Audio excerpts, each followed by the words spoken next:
Dzień dobry Państwu. Nazywam się Maciej Boryczko, a to jest Studio Gesser. Dziś razem ze mną jest Kuba Brzeski. Cześć Kuba. Cześć, dzień dobry. Kuba jest adwokatem, jest doradcą restrukturyzacyjnym i specjalizuje się również w postępowaniach sądowych. A dziś będziemy mówić o postępowaniu restrukturyzacyjnym. A dokładniej o postępowaniach restrukturyzacyjnych, ponieważ mamy w praktyce więcej niż jeden tryb postępowania restrukturyzacyjnego.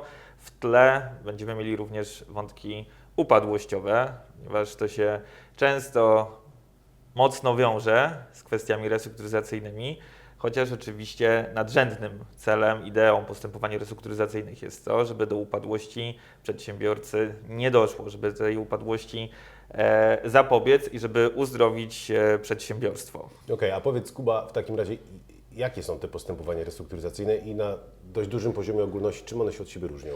Mamy 4 tryby, z czego de facto 2 są najbardziej popularne.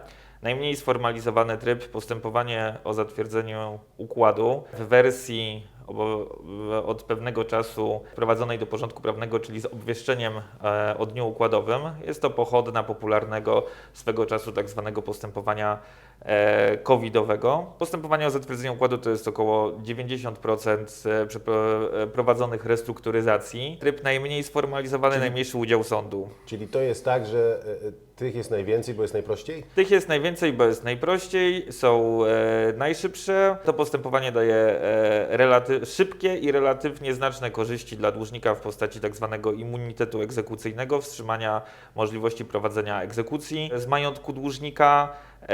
Jest w ramach tego trybu też ograniczenie w możliwości wypowiadania, rozwiązywania umów, których stroną jest dłużnik. I o tym będziemy też mówić. Dokładnie. A te 3 pozostałe? 3 pozostałe to jest przyspieszone postępowanie układowe i postępowanie układowe. To są już postępowania wszczynane, otwierane przez sąd, w ramach których ingerencja sądu jest większa. Ostatni tryb to jest postępowanie sanacyjne, zdecydowanie najdalej ingerujące w przedsiębiorstwo dłużnika, ponieważ zasadą w postępowaniu sanacyjnym jest brak zarządu własnego dłużnika nad majątkiem. Majątkiem zarządza zarządca sądowy wyznaczony przez sąd. I tutaj jest duży udział sądu, istotna rola zarządcy, jak również to można odnieść też do trybów postępowania układowego, przyspieszonego postępowania układowego. Istotną rolę może też odgrywać na przykład Rada Wierzycieli, ciało wierzycielskie, które ma walor doradczy, decyduje o pewnych istotnych kwestiach z punktu widzenia restrukturyzacji. Wymagana jest zgoda Rady Wierzycieli na pewne istotne czynności z punktu widzenia majątku dłużnika. Poniekąd trudno będzie wyciągnąć jakiś wspólny mianownik z tych wszystkich 4 postępowań, ale spróbujmy to zrobić. To znaczy, gdybyś miał przedstawić takie generalne zasady tych postępowań restrukturyzacyjnych, to co to by było? Generalna zasada jest taka, celem każdego postępowania restrukturyzacyjnego jest zawarcie układu z wierzycielami, dłużnika z wierzycielami, czyli takiej wielostronnej, można powiedzieć, ugody, która na koniec postępowania jeszcze uzyskuje zatwierdzenie przez sąd. Po co taki wierzyciel ma się układać z dłużnikiem? W sensie ma należności, one są w większości bezsporne. Jaki on ma interes w tym, żeby się porozumieć z dłużnikiem?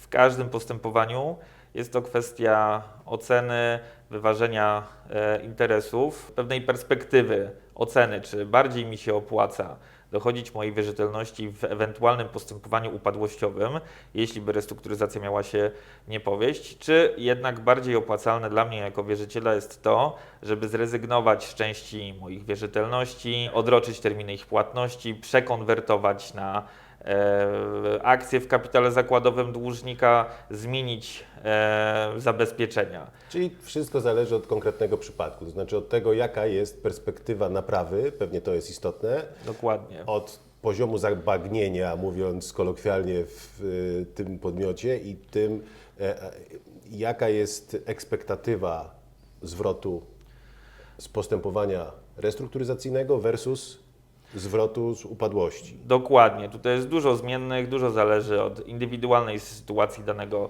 wierzyciela, poziomu zabezpieczeń, jakie on posiada. od indywidualnej sytuacji dłużnika, jakie on ma perspektywy restrukturyzacyjne, tego, czy wierzymy temu dłużnikowi, w to, czy on się może uzdrowić. To chyba jest często problem. Kwestia poziomu zaufania jest istotna w postępowaniach restrukturyzacyjnych. Często dłużnicy nie pomagają, na przykład nie dbając o obszar należytej komunikacji z wierzycielami. To jak rozmawialiśmy przed wejściem, to właśnie ta kwestia komunikacji była czymś, na co zwracałeś dużą uwagę. Komunikacja jest bardzo istotna i ona jest bardzo istotna zarówno z punktu dłużnika, jak i z punktu widzenia nadzorcy lub zarządcy, jak również z punktu widzenia wierzycieli. Właściwie z punktu widzenia wszystkich interesariuszy tego postępowania restrukturyzacyjnego. Jest to też być może jedna z przyczyn, dla których takie jest duże zainteresowanie najmniej sformalizowanym trybem restrukturyzacji, ponieważ w każdej sytuacji, gdzie mamy dużą ingerencję sądu, jest jeszcze kolejne ogniwo, kolejny aktor tego postępowania w postaci sędziego komisarza, w postaci sądu, gdzie jeśli chodzi o kwestie komunikacyjne, w praktyce może być, jak wiemy, różnie. Kuba, a powiedz proszę, jak obserwujesz to z perspektywy praktyka, z perspektywy też trochę widza tego, co się na polskim rynku dzieje, to powiedz proszę, jaki jest trend? Czy bardziej jest to trend, który zmierza w kierunku popularyzacji tego postępowania restrukturyzacyjnego w kontrze do postępowań upadłościowych, czy raczej jest tak, że to są niezależne postępowania, które dzieją się niezależnie od siebie, czy to jest tak, że jedno raczej wynika z drugiego? Jak to najczęściej wygląda? Te trendy się troszeczkę rozmijają. Przez kilka lat mieliśmy trend spadkowy, jeśli chodzi o liczbę ogłaszanych upadłości. W 2023 roku po kilku latach spadku był nieznaczny wzrost liczby ogłoszonych upadłości. Mówimy o upadłościach przedsiębiorstw. Tutaj różne przyczyny, myślę, można wskazać. Natomiast ten wzrost ogłaszanych upadłości raczej był przewidywany od jakiegoś czasu, że to nastąpi, że ten trend spadkowy zostanie zatrzymany. Aktualnie mówimy o upadłościach przedsiębiorstw, ponieważ upadłości konsumenckie to jest zupełnie inna kwestia, to należy wyciągnąć przed nawias, to są zupełnie inne postępowania i postuluje się, żeby były prowadzone przez inne sądy. Czyli formalnie to jest ten sam worek, te same przepisy, czy prawie te same przepisy, natomiast przypadki są różne o tyle, że tutaj mamy sytuację indywidualną osoby fizycznej i jej problemy, a tutaj mamy, czy genezą jest działalność gospodarcza. Dokładnie, to znaczy przepisy, upadłości konsumenckie mają oczywiście swoje specyficzne przepisy, natomiast w przypadku większości sądów problem jest taki, że ten sam sędzia bądź asesor orzeka w sprawach konsumenckich, gdzie nie ma w ogóle majątku, jak i w sprawach, gdzie jest majątek przedsiębiorstwa o wartości na przykład 0,5 miliarda złotych. I ten sam sędzia podejmuje decyzje w tak bardzo różnych gatunkowo sprawach. Natomiast jeszcze wracając do tego trendu, tak jak powiedziałem, nieznaczny wzrost liczby ogłoszonych upadłości. W 2023 roku to było blisko 400 ogłoszonych upadłości, natomiast jeśli chodzi o postępowania restrukturyzacyjne, to upowszechnienie się tego modelu, tego trybu postępowania o zatwierdzenie układu, o którym wspomniałem, wywołało boom, można powiedzieć, restrukturyzacyjny.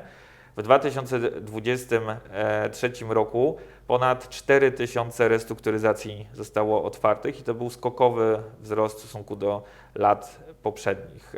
Czy mamy jakieś dane odnośnie bieżącego roku? Jesteśmy w czerwcu 2024 roku. Dokładnych danych nie jestem sobie w stanie w tym momencie przypomnieć, natomiast jestem pewien, że ten trend wzrostowy się utrzymuje, że popularność tego postępowania jest utrzymywana i tendencja jest taka jak dotychczas. Przedsiębiorcy dostrzegli atrakcyjność restrukturyzacji, tej najmniej sformalizowanej restrukturyzacji. Niestety mamy też do czynienia oczywiście z przypadkami instrumentalnego wykorzystywania postępowania, czyli dokonywania obwieszczenia o dniu układowym w sytuacji, gdzie nie ma realnej oferty dla wierzycieli, gdzie nie ma realnej perspektywy restrukturyzacji, a chodzi tylko i wyłącznie o to, żeby zablokować...